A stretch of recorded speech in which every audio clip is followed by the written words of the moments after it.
Sesungguhnya karena ilmu merupakan highway-nya dan jalan tol, highway-nya dan merupakan shortcut-nya kita menuju kepada surga. Makanya mari kita perhatikan apa yang disampaikan oleh Ibnu Umar. Ibnu Umar itu berkata, majlisu fikhin khairu min ibadati sittina sanatan. Kamu mempelajari satu rumpun ilmu dalam urusan akhiratmu dari perkataan Allah dan Rasulnya yang asalnya kamu tidak tahu sampai akhirnya kamu menjadi tahu, yang asalnya kamu tidak mengerti sampai kamu mengerti, maka keutamaan ilmu yang kamu pelajari dengan susah payah dari tidak tahu sampai menjadi tahu, maka itu lebih utama daripada ibadah sunnah yang dikerjakan selama 60 tahun tanpa henti. Masya Allah ya. Jadi ternyata bahwasanya di sini kita mendapati majelis ilmu itu bukan majelis ilmu biasa.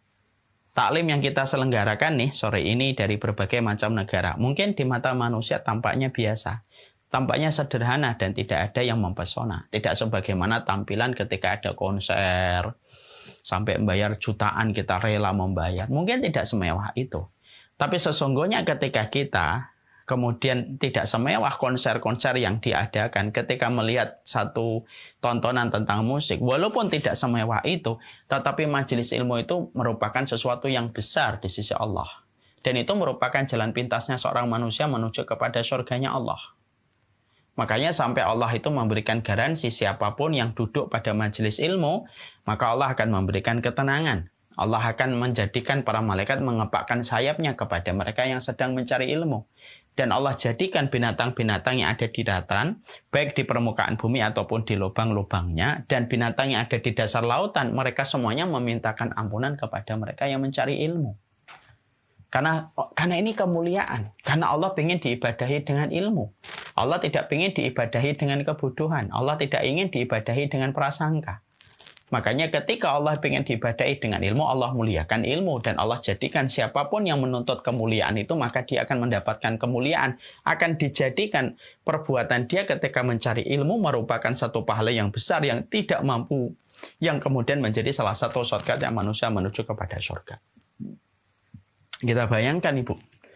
Sampai perkataan dari Ibnu Umar bahwasanya majelis ilmu lebih baik daripada ibadah sunnah selama 60 tahun. Kita bisa bayangkan kalau kita beribadah sunnah selama 60 tahun itu beratnya kayak apa, sulitnya kayak apa, rasa bosannya juga mungkin hadir setiap waktu ketika beribadah terus melakukan itu. Tapi ternyata keutamaan kita duduk di majelis ilmu, kita pelajari tentang satu hal yang dulunya tidak kita tahu, sampai akhirnya kita tahu, beramal dengan apa yang kita tahu. Sampai akhirnya tersambung referensi kita, Masya Allah. Maka itu lebih utama daripada ibadah sunnah selama 60 tahun. Makanya sampai Imam Syafi'i itu berkata, apa yang dikatakan Imam Syafi'i? Thalabul ilmi afdalu min sholatin nafilah. Sampai Imam Syafi'i itu berkata, kamu mencari ilmu itu lebih utama daripada kamu sholat sunnah. Jadi kalau kemudian kita mengkaji ilmu di sini, sampai kemudian nanti jam 5, lalu ada teman kita, ada sahabat kita, ada keluarga kita. Dia tidak mau datang ke kajian ilmu. Dia kemudian maunya sholat sunnah 2 rakaat. Sampai jam 5 nanti, dia kemudian selesai. Seiring kita selesai dengan kajian kita, keutamaan yang mencari ilmu lebih besar daripada mereka yang sibuk dengan sholat sunnah 2 rakaat, sholat sunnah 2 rakaat. Kenapa? Kedudukannya besar di sisi Allah. Orang yang mencari ilmu. Karena Allah merupakan zat yang ingin diibadahi dengan ilmu.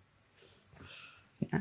Makanya kalau ada orang sedang menata kehidupannya menuju ke akhirat, lalu dia tidak mampu untuk duduk di majelis ilmu, tidak mampu untuk memperbaiki bagaimana kualitasnya untuk berbanding lurus dengan referensi yang harus dia kaji dan dia pelajari. Sulit membayangkan seseorang itu akan mendapatkan kebaikan akhirat ketika dia tidak mempelajari ilmunya. Karena karena surga itu identik dengan ilmu sebagaimana ikan identik dengan airnya. Dan ini kata-kata yang sudah sering saya ulang-ulang. Maaf ya ibu-ibu, saya ambilkan analogi yang sederhana. Kalau kita pengen bekerja di perusahaan-perusahaan yang profitnya besar ataupun yang bonafit, maka mungkin sebut aja perusahaan minyak dan IT. Kalau kita pengen kerja di perusahaan minyak dan IT, tentunya kita sepakat prosesnya. Belajarnya 16 tahun minim. 6 tahun SD, 3 tahun SMP, 3 tahun SMA, plus kuliah 4 tahun. Total jenderalnya 16 tahun.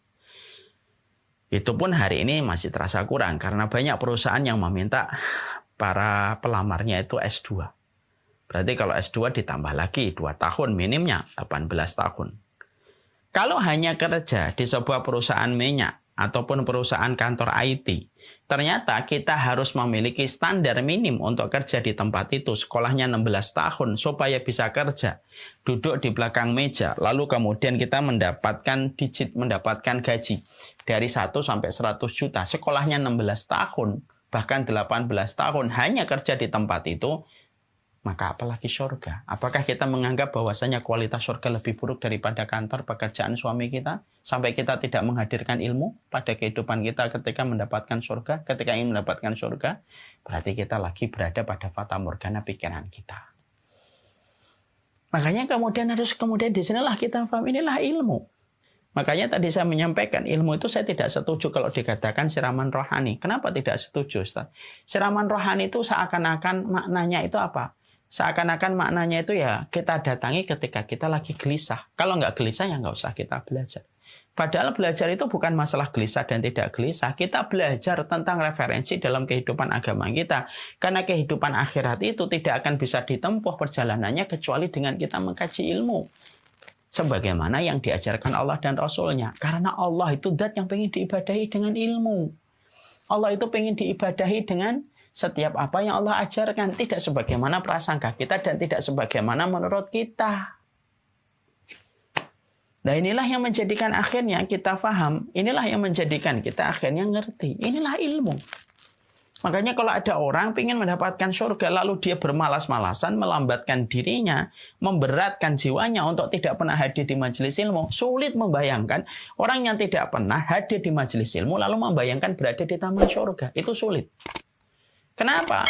Karena sesungguhnya Rasulullah itu mensifati majelis ilmu dengan kata apa? Rasulullah mensifati majelis ilmu dengan sebuah sebutan, Riyadul Jannah.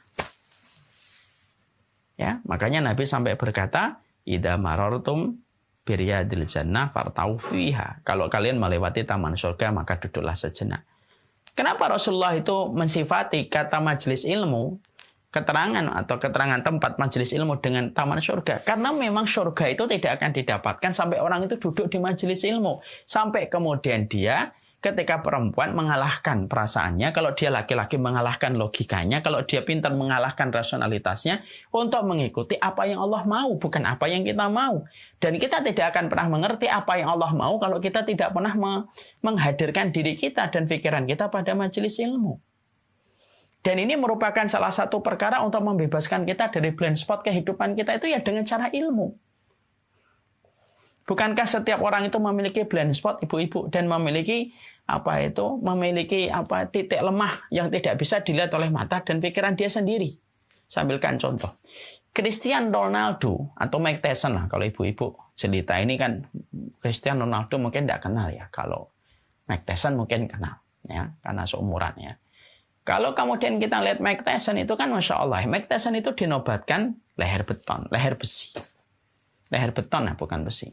Dinobatkan sebagai juara kelas berat yang hampir-hampir setiap orang yang berhadapan dengan Mike Tyson itu kalah.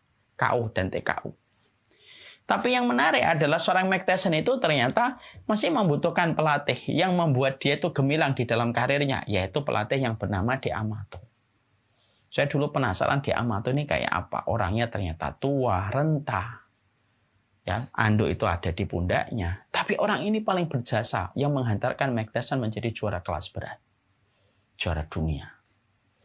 Apa kelebihan yang dimiliki De Amato sampai seorang Mike Tyson yang sudah kuat dan dinobatkan sebagai leher beton masih membutuhkan seorang De Amato? Simple.